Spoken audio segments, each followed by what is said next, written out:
वाला बुद्धू नहीं, बुद्ध होता है। गुरु कोई व्यक्ति नहीं है, गुरु व्यक्तित्व है। और जितने आज कथा सुन रहे, एक बात जिंदगी में नोट करके जाना, तीन के चरणों में जीवन समर्पित कर देना। मां, बाप और गुरु, यही धरती के भगवान हैं।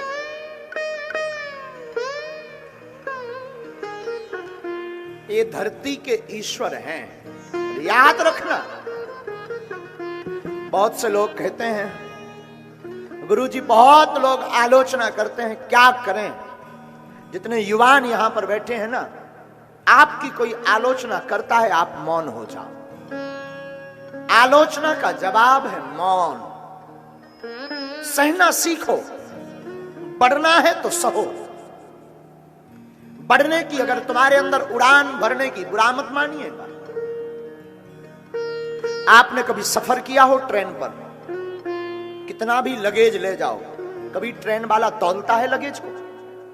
बोलिए हाँ या ना। बस में कितना भी लगेज यानी सामान ले जाओ, क्या वो तौलता है? नहीं। लेकिन एरोप्लेन, हवाई जहाज पर जब भी तुम चढ़ोगे, वो तौलेगा लगेज कितना है।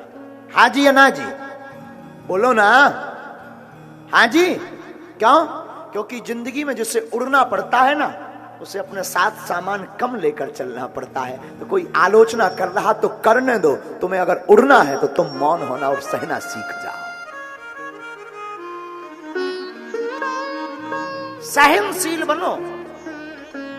मौन को में वो ताकत है कि किसी भी शत्रु को परास्त किया जा सकता है। आप घबरा जाते हो, कोई कुछ बोलता है तमतमा जाते हो, पद का भाव, अपने बल को दिखाने लगते हो। बल का प्रयोग करना है तो किसी आलोचक के लिए बल का प्रयोग क्या करना?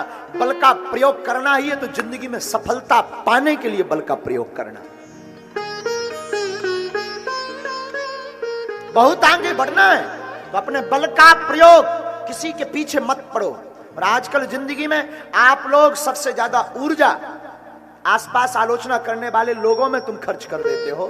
कौन क्या कह रहा, इसने ऐसा क्यों कहा, इसने मुझ पर हंसा क्यों, इसने मुझे डांटा क्यों, इसने मेरी अवहेलना क्यों की। इसकी वजह तुम अपनी ऊर्जा का दोहन, ऊर्जा का संशोधन करके ऊर्जा को खर्च करना सीखना है। अपने कर्तव्य में, अपने कर्म में, अपने लक्ष्य को पाने में लगाओ और उसको जवाब देना ही है तो काम करके दिखा करके आप उसको जवाब दो।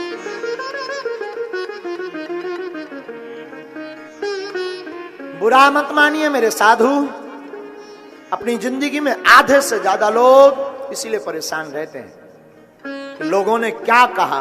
लोग जब तक हम तुम मरोगे नहीं ना, तब तक कहेंगे। जिस दिन मर जाएंगे उस दिन समझना अब बातें बंद। जो जिंदा है उसकी निंदा है। लोगों ने निंदा के लिए तो भगवान राम को नहीं छोड़ा। और हनुमान जी से ये कला सीखने को मिलती है। हनुमान जी पर कौन हंस रहा? लंका में रावण के दरबार में हनुमान जी खड़े हैं, लोग ताली बजा रहे, हो बंदर पकड़ गया। कोई ताली बजा रहा, कोई धक्का मार रहा, ये बंदर पकड़ गया, बंदर की पूंछ में आग लगेगी। हनुमान जी जवाब नहीं देते, बोले रुक जाओ भाई साहब, बापू मेरा भी टाइम आएगा तब बताऊंगा। और जब हनुमान जी का टाइम आया, आग लग गई। अब हनुमान जी समझ गए हमारा मौका है, तो दे पूंछ पे पूंछ। जिसने एक बार ताली बजाई की थी उसको डबल पूंछ। जिंदगी में जवाब देना सीखना है ना तो टाइम से जियो, अभी नहीं। अपना टाइम आएगा तब बताएंगे, आज नहीं कल आएगा। ये जिंदगी गोल है, टाइम आता है। जितना उसमें बर्बाद करना है कि उसने ऐसा क्यों कहा, इसकी वजह आज से ही तुम अपने लक्ष्य पर चलने के लिए तैयार हो जाओ। ये कथा तुम्हें बहुत कुछ देकर जाएगी। इस कथा को अगर तुम जिंदगी में सह लोगे ना, सहना सीख जाओ, मौन होना सीख जाओ और कर्तव्य पथ पर बढ़ते जाओ, बुलंदियां, कामयाबियां तुमको चूमेगी। बढ़ो। हम किसी और की क्या कहें, हम अपनी जिंदगी के निज अनुभव कहते हैं। रोज हमारे लिए दो चार लोग बोलते रहते हैं, दो चार। कोई यूट्यूब खोलकर बोलता है, कोई मंच लगाकर बोलता है, कई अनुसन करते हैं। कई जो हमारे आसपास लोग हैं वो कहते थे गुरुजी क्या करना। हमने कहा बापू अभी अपना टाइम नहीं, अभी नहीं बोल रहे। फिर बोलेंगे, जब अपना टाइम आएगा बताएंगे। हिसाब किताब देना है, क्योंकि ये तो हमारे इष्ट ने भी सिखाया। हनुमान जी का जब दाव लगा तो एक भी घर नहीं छोड़ा लंका में, एक भी घर नहीं, एक विभीषण करग्रह नहीं, केवल विभीषण जी का छोड़ा। उनका भी क्यों छोड़ा? क्योंकि उनके घर से कोई चंदा नहीं आया, उनके घर से कुछ भी मटेरियल नहीं आया हनुमान जी की पूंछ जलाने के लिए, बाकी सबके घर से आया। तो हमारे इष्ट भी इतने प्यारे हैं कि पहले सहन किया, मान किया, और जब जलाया तो ऐसा जलाया उलट पलट लंका सब जारी।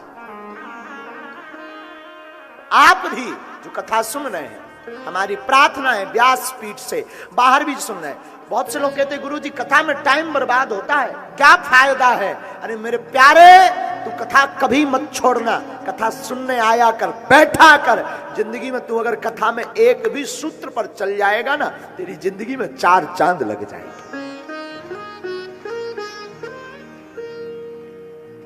साधु, हमारा एक सूत्र है, आप सब विद्वान बैठे हो, किसी ने हमें सुनाई थी कुछ पंक्तियां।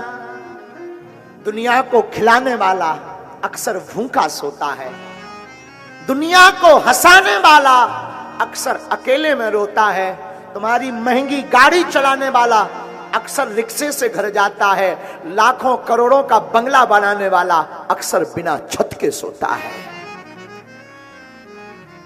ये जिंदगी का सूत्र है।